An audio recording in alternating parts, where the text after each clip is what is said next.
Congressman, thank you so much for joining us today. It's Thank been you. 30 days of the government shutdown, and it doesn't seem like we see any light to the tunnel. But most importantly, I want our viewers to understand what is going on and why this started, and who knows better than you, who's currently sitting member of Congress. So take us through kind of all the chaos and the madness. Well, let me just start out by saying that this is real simple. It's the Democrats trying to hold the American people hostage in an effort to try and continue Obamacare, high premium insurance costs, and essentially funding Medicare and Medicaid and other things for illegals. So it's essentially trying to get them to utilize the shutdown as a negotiation piece or a pinch point to help everyone who's illegal basically continue to get benefits it's undeserving. So look, the CR, which is a continuing resolution, doesn't do anything other than allow the government to continue at its current payment and funding rates. This is nothing that's unusual. The Democrats voted unanimously during the Biden administration for every single clean CR. That's what this is. And when you hear the term clean CR, what they're referring to is that this is a continuing resolution that just says we're going to continue the current levels of funding. Now, that hurts our Department of Defense because that means no new programs of record, which unfortunately would allow us to fall further behind from a national security perspective.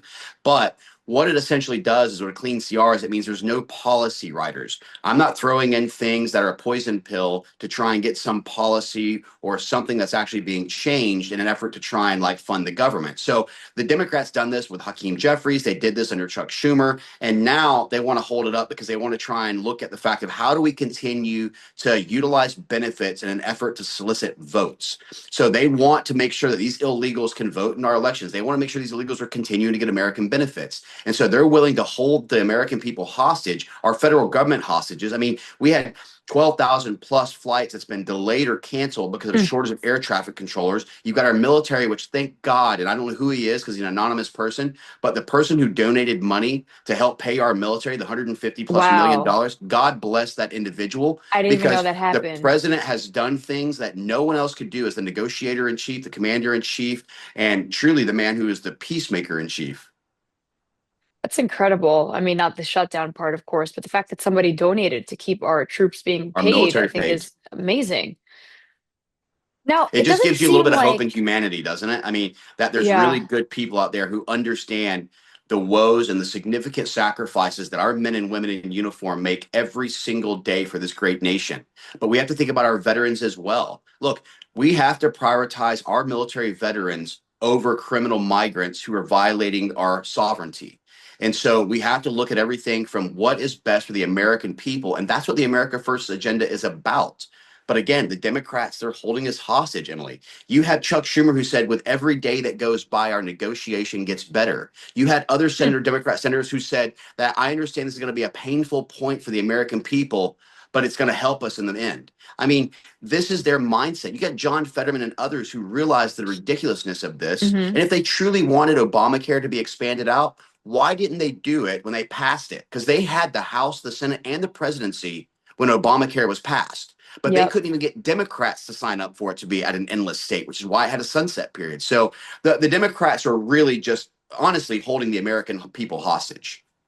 It doesn't seem like there's a compromise, right? And that's where I said there's no light at the end of the tunnel. If they want to continue funding for illegal immigrants, when, as you just beautifully mentioned, there are veterans who need our help, that's a little bit more of a priority, in my opinion, than illegal people who came into this country getting my tax-paying dollars. What's the compromise? How does this end? Well, you're so right, not to mention the fact that now we're looking at over 40 million plus people who are going to actually lose their benefits when it comes to Mm. SNAP and to food stamps, things like this. And look, I'm not saying that we shouldn't scrutinize and look through waste, fraud, and abuse within some of these actual programs, these welfare programs, but there are people who truly just aren't making enough because of the cost of living, the affordability of housing, and everything has gone up so much under that previous administration. President Trump is rightfully correcting that. If you look at the gas prices today, they're at one of the all-time lows over the last probably 6 to 8 years. But my whole thing is that they have to find a lily pad. Chuck Schumer and them have put themselves on an island right now where the American people are going to start realizing when they get their benefits cut and they're not able to feed themselves, that is Hmm. it more important for them to lose the popularity of that group or that, kind of diaspora, or is it going to be one of those issues where they say, you know what, we didn't win this fight, we're going to go ahead and kind of bow down. So this is literally a game of chicken, but the Democrats are the ones who are playing chicken with the American people's lives. The Republicans are just saying, we want to continue to fund and support the American people. We just are not willing to go ahead and give $1 trillion+ to criminal migrants. So how does it work now? I'm not going to lie, I fully don't understand how this works. How many votes do you need to pass this bill now, the spending bill? So they're going to need six. It's already passed the House. They're going to need 60 Okay. votes in the Senate. They've already had some of the Democrats who've come across the line, obviously, who are more Hmm. common sense, I guess, middle of the road, blue dog Democrats. I guess some of those still exist. But what people don't understand is that people think that with a government shutdown that we're actually saving money because we're not paying all these additional like things, and to a point that's true, but it's only a momentary pause, because here's what happens: the minute we open the government up, not only do we have to pay all the back pay of all those individual benefits, but also the billions of dollars it's going to take to reopen a lot of these departments, Hmm. agencies, and areas. So this is going to cost us so much more money than just doing a simple continuing resolution. And when we're at 38+ trillion dollars, we're in a really bad position here, Emily. I mean, we literally are now at a point where two things happened last year, which is historical. One, the American, like we used to always like be prideful of, that had the great economy, has now paid more in interest payments than we did our entire cost of our military last year. First time in history. And now we've exceeded 130% GDP, which means that our national debt, we're spending it. So imagine, if you will, that you're taking in a dollar every single hour, but you're having to pay out $1.30 every single hour. That's what we're doing. So our deficits continuing to climb to a point where only 28 empires and nations in the world's history has ever expanded beyond 130%. And one of those, just so we can add into it, was the Empire of Rome, who was also a republic and who didn't fail because of their inability for military action or expansionism. They couldn't service their debts any longer. And that was the fall of the Roman Empire. So we have to understand how serious of a position we're in, because it's a great existential threat to America when we look at our deficit. And now you have the Democrats playing with our economics by shutting down the government. Also, who wants to save money if it comes at the expense of other people starving or losing their benefits? It's No one. doesn't even make sense. No, Oh, no. my Look, at dog's the end of the day, barking. the Republicans have made it clear we want our veterans to continue to get paid. We want Social Security checks to be on time. We want to make sure that everyone's benefits are being properly looked at. And we want to make sure that departments and agencies and offices that people call in every day to get additional support, help, or information, that there's someone there to answer the calls. We want to make sure our militaries continue to be supported and robust, and our War Department has everything that they need so that Pete Hegseth and the president continue to do a peace, a peace over strength, or strength through peace. And so this is the whole purpose of what the Republicans have continued to fight for. But Democrats are literally just trying to utilize economics benefits, as they always have, to weaponize welfare to try and incentivize votes in the blue states. Yesterday, you posted something on Instagram, and I'm happy you're coming on the show so soon after that you don't want to receive money while the government shut down. Can you elaborate on that? Yeah, so this is the first show I've done actually since I posted that. Thank Look, you. I think at the end of the day, no one in the federal government, if you're an elected official in the House or the Senate, should be getting paid if the American people are suffering. I mean, we have a job to do. I'm not saying that Republicans haven't done our job. We have. But we have to understand that we have to find a way to always take care and support the American people. That is our job as legislators. And so if we're not able to fulfill our job, even if it's on, the faults of our colleagues across the aisle, why are Hmm. we still happily taking our benefits and our medical insurance and all these things whenever there's people out there who are suffering, trying to get 2 and 3 and 4 jobs, who can't fill their grocery cart because they want to fill their gas tank, can't fill their gas tank because they want to fill their grocery cart, and they're suffering every single day. So I just wanted to show as a pledge of action that I'm going to go ahead and defer all salary moving forward until the American government is open and the American people are getting their benefits as well. I shouldn't get paid if they're not getting paid. Wow, that's incredible. I wish more people thought like you. I just believe that if the Chuck Schumer stopped getting their salary, even though somehow they're all multimillionaires and their salary does not Yeah. justify that math making sense, maybe they'll be a little bit more pressured to act fast. But listen, it doesn't apply to them. These are the people that No, are like, communism for thee, not for me. that's Explain to me, exactly right. what, this is a separate conversation, but how is Chuck Schumer so rich? Please By the make it make way, sense to me. Emily, you're from New York. You know exactly what's happening right now behind the scenes, because here's the reality. Hakeem Jeffries and Chuck Schumer are so scared that someone's going to run too far left of them and primary them to take them out that they're willing to acquiesce to anything. Why do you think they're all sitting here praising the socialist communist Mamdani? Why do you think that you have them willing to allow I mean, look, Schumer's so worried that AOC is going to take his seat that he's willing to basically do anything because he's actually being pulled to the radical left. So their party is at a Congress, I need you to loss. pause. The fact that we're talking about AOC taking someone's seat, after Mamdani's going to win this election, I'm going to think, you know what, this can't get worse. But then when you say things like that, it's really giving me little hope for the future of the Democratic Party. But unfortunately, Well, you that should have no impacts hope for the America Democrat too. Party. Oh my God. No, As it's long as look, Jasmine it's a scary, Crockett doesn't it's go. seriously a scary time. I mean, look, the Republicans have gone through it in the past where you've got a little bit of a let's just say an ideological shift, right? Where we kind of pulled a little bit from moderate to more of a conservative America first base. And I think that's exactly what the country needs when you look at the evolution of how the world has turned. But the Democrats have done the opposite.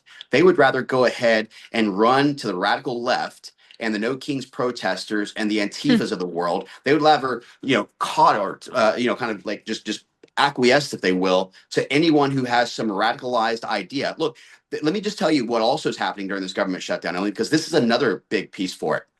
The House cannot open if we don't have the necessary funding in place. That means Hmm. policies like the one that myself and Mario Diaz-Balart pushed forward to designate the Muslim Brotherhood as a terrorist organization can't go to the floor. That means the bill that Wow. myself and Congressman Randy Fine put together to guarantee no Sharia law in America can't go to the floor. That means that the bill that I'm wanting to put forward that would actually look at foreign lobby organizations like CARE, who is actually spreading Islamic, radicalization, can't actually go forward. So there's a lot of things that are taking place Wow. to include new programs of record for our military that can't go to the floor for a vote because the government is shut down and we can't open the floor for the Democrats to take control over while the Senate refuses to fund the government. I'm really happy we had this conversation because I didn't know most of this. And with that being said, I can imagine how many of these viewers also might not know how serious this is, in fact, is. Selfishly, I'm very concerned that TSA employees are going to start striking. I flew last week Yeah, and I asked the woman, what's up with these lines? And she was so cranky, and who the hell could blame her? And she's like, well, exactly. I excuse mean, me, you're we're having to not work these getting long paid. hours and you're not getting paid. I mean, I feel you think like terrible. I said, wait until another week or two. Whenever when you go to get on your flight, every single flight showing delayed or showing that there's Hmm. a cancellation because you don't have enough air traffic controllers. These air traffic controllers are trying to do anything they can to make ends meet. These are the people who are literally in charge of our domestic and international travel, and nothing takes off or lands without them. What happens when they say, you know what, I can't go any longer without pay? I have to quit my job and go somewhere else. So Right? this is a big, severe issue when we think about it in the totality of things, as opposed to just, okay, benefits aren't getting paid. No, that's not it. Our military, our veterans, our social security that our elderly relies on to be able to survive, our air traffic controllers for travel. I mean, the government not being able to open up to pass policies and legislation that's necessary. These are all critical elements that we have to factor in. Are there a few senators that you would like not totally blame for this because there's way too many to name and shame, but there's a handful that are really stopping the government from reopening that you can call out? Look, at the end of the day, this is the Schumer shutdown. It is completely on Chuck Schumer and his radical left colleagues, or those who just want to toe the line of the Democrat Party, that are actually responsible for this. I mean, it is not all the Democrat Party, clearly. As I mentioned Senator Fetterman earlier, I mentioned even Hmm. Representative Golden. Golden has made the very same statement. Look, Fetterman had the best, like, common sense approach ever, which is that keep the government going so the American people can take care of. If you want to extend Obamacare out, why not put it down as a single piece of legislation for a vote? That's how Hmm. it's done. But because they know they don't have the numbers, they don't have the majority, they don't have the House, Senate, or the presidency, they can't get it passed, so they can keep funding the Medicare, provisions of criminal migrants. So they're holding all the American people hostage instead. Look, this has been their MO. Open borders in the presidency of Biden, which allowed them to go ahead and bring tens of millions of illegals here that they didn't want to even change the census survey on so they could vote in our elections, or Yep. now holding the American people hostage, flight delays, our military, our veterans, our elderly. They're not getting paid because they want criminal migrants to get Obamacare and that to continue. Look, it's very simple. They are the America Last Party, and we're doing everything we can to save this nation. Wow. Congressman, thank you so much for joining us and explaining all of this. And secondly, thank you so much for literally deferring your own payments. I think that's very altruistic. I wish And I pray that you can influence some of these Democrats that just don't give a damn about the common people. Maybe hang out with them more. I know it's going to suck for you, but please do it for the American I don't think there's people a and rub prescription off on bottle of them. Advil big enough for that type of a daunting I will task. sponsor your ibuprofen. Thank Thank you so you so much much. for having me today. Anytime, just give me a call.